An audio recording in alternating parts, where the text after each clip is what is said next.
Good morning विद्यार्थी मित्र हो. बी ए भाग 1 आपल्या विषयाचं टायटल आहे वैज्ञानिक पद्धती, सायंटिफिक मेथड, सत्र क्रमांक 2. जे नवीन युनिट सुरू आपण केलं होतं त्या युनिटचं नाव होतं काही संशोधन तंत्रे. काही संशोधन तंत्रे या युनिटला सुरुवात करत असताना प्रास्ताविकमध्ये आपण काही चर्चा केली होती. त्याच्यामध्ये सुरुवातीला पद्धती आणि तंत्र या दोन्हींची आपण चर्चा करत असताना, विज्ञानामध्ये संशोधन करत असताना आणि सामाजिक शास्त्रामध्ये संशोधन करत असताना कोणती पद्धती आणि तंत्र वापरलं जातं या संदर्भामध्ये आपण चर्चा केलेली होती.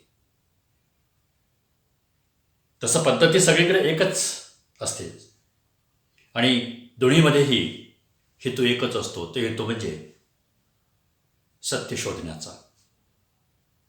या निसर्गामध्ये अनेक घटना घडत असतात आणि त्या संमिश्र स्वरूपाच्या घटनांचा सत्य कारण शोधण्यासाठी जो प्रयत्न पुन्हा पुन्हा केला जातो त्याच्यासाठी पद्धती आणि तंत्र या माध्यमातूनच आपल्याला तो प्रयत्न करावा लागतो. सामाजिक शास्त्रामध्ये इतिहास असेल, राज्यशास्त्र असेल, अर्थशास्त्र, मानसशास्त्र आणि समाजशास्त्र या आणि इतर सामाजिक शास्त्रांमध्ये ज्यावेळेस संशोधन करायचं असतं त्यावेळेस त्या संशोधनामध्ये काही माध्यमं आपल्याला वापरावी लागतात. आणि हे जी माध्यमं जी आहेत ही माध्यमं वैज्ञानिक पद्धतीमध्ये संशोधन करत असताना किंवा वैज्ञानिक संशोधन करत असताना सुद्धा आपल्याला जसं निरीक्षण, त्याला प्रायोगिक निरीक्षण आपण म्हटलं, साधन सामुग्रीची जमवाजमव वगैरे आपण करतो आणि निरीक्षण त्या ठिकाणी आपण घटनांचं करत असतो, प्रयोगसुद्धा आपण त्या ठिकाणी करत असतो. या दोन गोष्टींच्या माध्यमातून विज्ञानामध्ये संशोधन करता येतं. परंतु इकडं काही मर्यादा पडतात. सामाजिक शास्त्रांमध्ये ज्या मर्यादा पडतात त्या मर्यादांमध्ये निरीक्षण आपल्याला करता येईल, परंतु वरवरच्या स्वरूपामध्ये कन्सेप्ट ज्यावेळेस आपल्या मनामध्ये असतो त्या हेतून ज्या आपण या समाजातील घटनांचं निरीक्षण आपल्याला करता येतं, परिणामांचं निरीक्षण करता येतं, परंतु प्रयोग आपल्याला करता येत नाही. समाजशास्त्रामध्ये ज्या काही घडामोडी घडलेल्या असतात त्या संदर्भामध्ये एखादी कन्सेप्ट ज्यावेळेस आपण अभ्यासासाठी घेतो, संशोधनासाठी घेतो, मानसशास्त्रामध्ये एखादी संकल्पना आपण अभ्यासासाठी घेतो किंवा इतिहासामध्ये ज्यावेळेस एखादी संकल्पना आपण संशोधनासाठी घेतो त्यावेळेस ती संकल्पना संशोधनासाठी घेत असताना काही गोष्टींचा आपल्याला विचार करावा लागतो, म्हणजेच काही तंत्रांचा आपल्याला विचार करावा लागतो. आणि मग हे जे तंत्र जे आहेत ही तंत्र सगळीकडे सगळ्या शास्त्रामध्ये पूर्णपणे आपल्याला वापरता येतात असं नाही. उदाहरणार्थ पहा, घटकाभ्यास पद्धती हे एक तंत्र आहे. घटकाभ्यास पद्धती हे तंत्र आपल्याला रसायनशास्त्रामध्ये वापरता येणार नाही, पदार्थ विज्ञानामध्ये वापरता येणार नाही. म्हणजे घटकाभ्यास पद्धती एका घटकाचा कोणता तरी अभ्यास करणं, त्या द्वय अर्थानं आपल्याला विज्ञानामध्ये संशोधन करताना एखादा विशिष्ट घटक, एखादा विशिष्ट मूर्त स्वरूपामध्ये एखादी वस्तू, पदार्थ या स्वरूपामध्ये आपल्याला संशोधन करता येईल. आणि संशोधन कशाचं करायचं असतं की जे आपल्याला अननोन आहे, जे आपल्याला माहिती नाही, ज्याची कारणं आपल्याला स्पष्टपणे उलगडता येत नाही, त्या संदर्भामध्ये आपल्याला संशोधन करता येतं. आणि संशोधन आपण असं करतो की जे केलेलं संशोधन आहे ते निरपेक्ष स्वरूपाचं असायला पाहिजे. सापेक्ष स्वरूपानं आपण सामाजिक शास्त्रामध्ये या तंत्रांचा वापर करूयात, परंतु सगळीकडेच ज्यावेळेस सापेक्ष पद्धतीनं अशा प्रकाराने निष्कर्ष काढला जाईल त्यावेळेस तो निष्कर्ष 100% जवळ गेलेला असतो, परंतु सार्वमत त्याच्यावरती झालेलं असतं असं नाही. आणि म्हणून सर्वेक्षण पद्धत असेल, जसं मी म्हटलं की घटकाभ्यास पद्धत असेल, सर्वेक्षण पद्धत असेल, संख्यामान पद्धती असेल, नमुना पद्धती असेल, त्यालाच सुयोग्य नमुना असं म्हटलं जातं, शॅम्पल, प्रश्नावलीसारखी पद्धत असेल, मुलाखतीसारखी पद्धत असेल किंवा मीडिया मध्यांक काढणं, संख्यामान पद्धतीमध्ये ज्या काही पद्धती दिलेल्या आहेत त्या पद्धती यांचाही वापर आपण सामाजिक शास्त्रामध्ये करू शकतो. पण या सगळ्या तंत्रांचा आपण या ठिकाणी विचार न करता आपणाला ज्या अभ्यासक्रमामध्ये नमूद केलेलं आहे ते तंत्र म्हणजे दुसरं तंत्र आपण या ठिकाणी घेणार आहोत. प्रश्नावली, यालाच इंग्रजीमध्ये क्वेश्चनियर असं म्हटलं जातं. प्रश्नावली हे जसं तंत्र आहे तसं आणखी एक तंत्र आपणाला, एक मेथड आपणाला पाहावी लागेल, ती म्हणजे मुलाखत. आणि काही संशोधन तंत्रांमध्ये आपण निवडक या 2 मेथड घेतलेल्या आहेत. प्रश्नावलीमध्ये प्रश्न तयार केले जातात. प्रश्नावलीचं स्वरूप कसं असतं, प्रश्नावलीमध्ये मर्यादा कोणत्या येतात, त्याची सत्यता वगैरे किती असते, विश्वसनीयता किती असते, आपण नंतर चर्चा करूया. आज जे आपण या प्रश्नावली या तंत्राची चर्चा करणार आहोत ती चर्चा अशी आहे. पहा की प्रश्नावली हे एक संशोधनाचं तंत्र आहे. या संशोधनाच्या तंत्रातून आपल्याला जे काही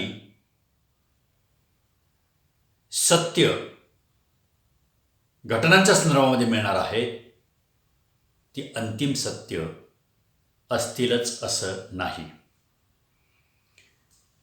परंतु ज्यावेळेस मर्यादा पडतात, कोणत्या मर्यादा?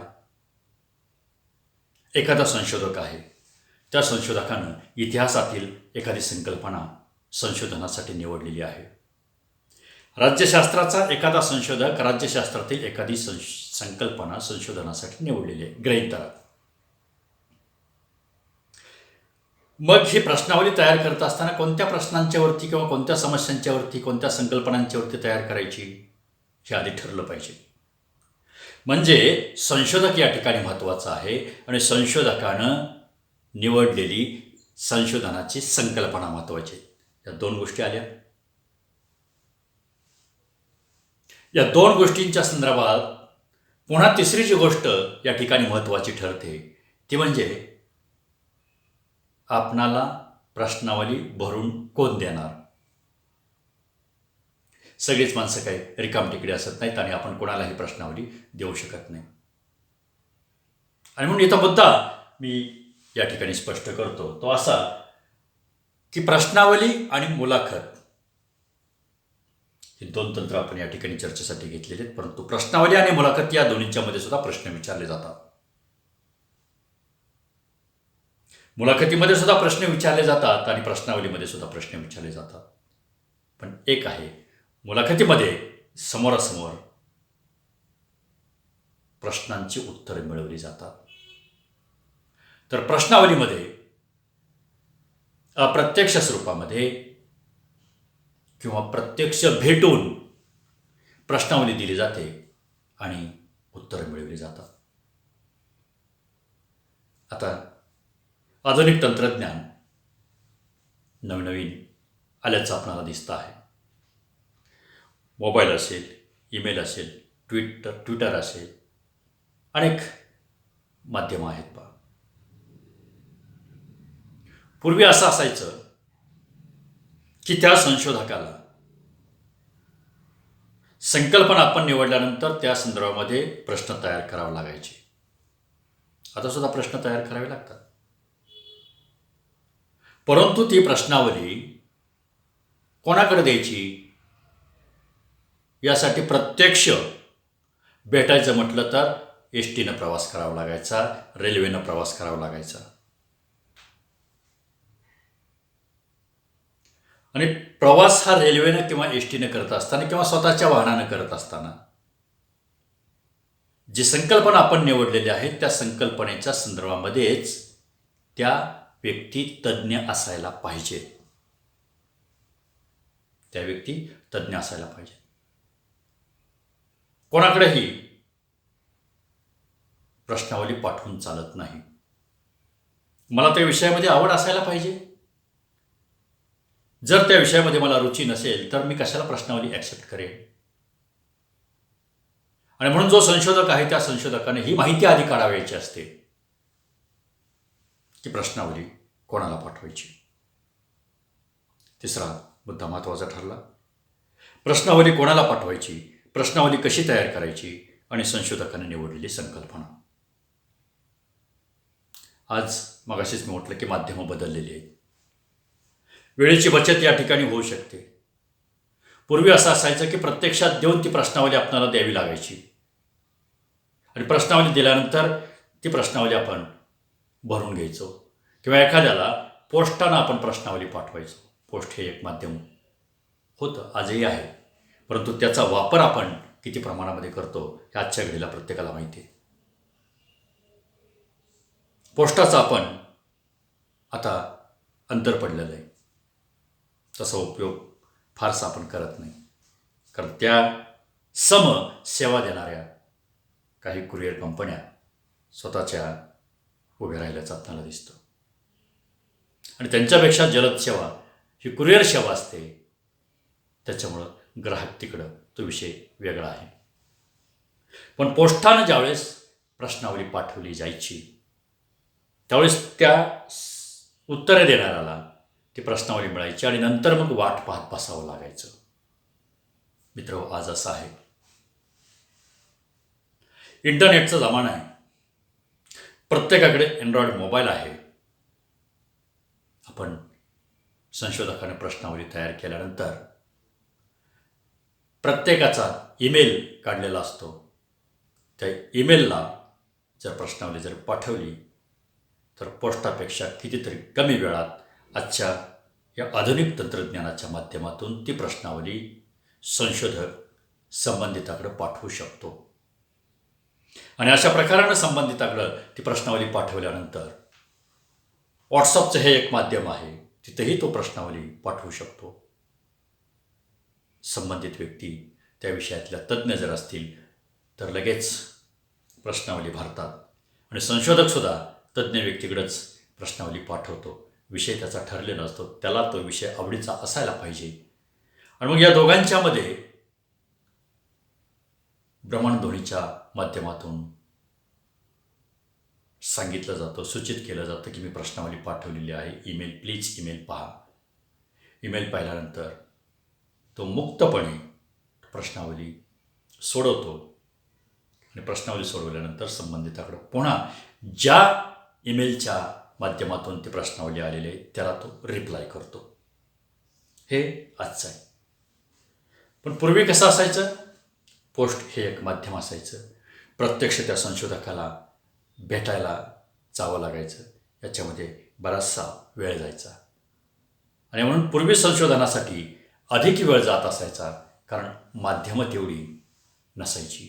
अलीकडच्या काळामध्ये विज्ञानानं, तंत्रज्ञानानं एवढी प्रगती केलेली आहे की संशोधकाची वेळेची बचत होते आणि लवकरात लवकर तो ते संशोधन पूर्ण करू शकतो. अशा प्रकारानं संशोधकाने ठरवल्याप्रमाणे प्रश्नावली तो पाठवत असतो आणि ज्याला ती प्रश्नावली पाठवलेली आहे तो उलट ती प्रश्नावली भरून पाठवत असतो आणि त्याच्यातून मग सत्य कारण कोणतं आहे किंवा सत्याच्या जवळ तो संशोधक जात असतो आणि म्हणून संभाव्य स्वरूपाचंच हे सत्य असतं. कारणंसुद्धा हे काय, जशी प्रयोगामध्ये 100% सत्य निघतं पहा, कितीही वेळा पुन्हा पुन्हा प्रयोग केला तर तेच सत्य निघतं. प्रश्नावलीमध्ये एकाच संकल्पनेच्या संदर्भामध्ये एकच संशोधक तीच उत्तरं निष्पन्न करेल किंवा उत्तरे देणारासुद्धा तीच उत्तरं संशोधकाच्या मनामध्ये असणारी तो देईल असं नाही. कारण व्यक्ती तितक्या प्रकृती या न्यायानं त्या प्रश्नाचं उत्तर त्याला जे काही वाटेल तो त्याच्यावरती टिकमार्क करेल. थिअरीच्या स्वरूपामध्ये प्रश्नावली इथं नसते. मग प्रश्न कसे तयार केले जातात, प्रश्नावलीचा आकार कसा असायला पाहिजे, त्याची रचना आणि त्याची विश्वसनीयता किती आहे ते आपण उद्याच्या व्हिडिओमध्ये पाहूयात. आजच्या व्हिडिओमध्ये फक्त जी तंत्र आहे ती तंत्र की ज्याचा आपण उल्लेख केला, घटकाभ्यास पद्धती, सर्वेक्षण पद्धती, नमुना पद्धती, प्रश्नावली पद्धती असेल, मुलाखत पद्धती असेल, संख्यामान पद्धती असेल, मध्यमान मीडिया ज्याला आपण म्हणतो, या पद्धतींच्या आधारे हे संशोधन केलं जातं. आणि सामाजिक शास्त्रामध्ये संशोधन जर करायचं असेल तर या तंत्रांचा वापर अनिवार्य स्वरूपामध्ये आपल्याला स्वीकारावा लागतो. आणि म्हणून सामाजिक शास्त्रात संशोधन करत असताना प्रश्नावलीसारखं तंत्र, मुलाखतीसारखं तंत्र आपणाला स्वीकारावं लागतं. आणि या माध्यमातून ज्यावेळेस आपण संशोधन करत असतो त्यावेळेस त्या दोन्हींच्या मधला आपला फरक लक्षात येतो. तो म्हणजे दोन्हीमध्ये सुद्धा प्रश्न असतातच, पण मुलाखतीमध्ये समोरासमोर प्रश्न केले जातात आणि प्रश्नावलीमध्ये प्रत्यक्ष भेटून किंवा अप्रत्यक्ष स्वरूपामध्ये प्रश्नावली पाठवून संशोधक, उत्तरे देणारा व्यक्ती, तज्ज्ञ व्यक्ती आपण म्हणूयात, आणि निवडलेला विषय, या गोष्टींना महत्त्व आहे. आणि जी प्रश्नावली पाठवली जाते ते माध्यम या ठिकाणी महत्त्वाचं आहे, कालावधी महत्त्वाचा आहे, आणि वेळेची कमीत कमी बचत होऊन संशोधन कसं कमी वेळेमध्ये पूर्ण होईल याकडं संशोधकाचा कल असतो. आणि मग तो कल कशा स्वरूपाचा, रचना प्रश्नावलीची कशी असते, विश्वसनीयता आणि सत्यता, या सर्व गोष्टींच्यावरती आपण पुढच्या व्हिडिओमध्ये चर्चा करूयात. आज आपण इथंच थांबूयात. धन्यवाद.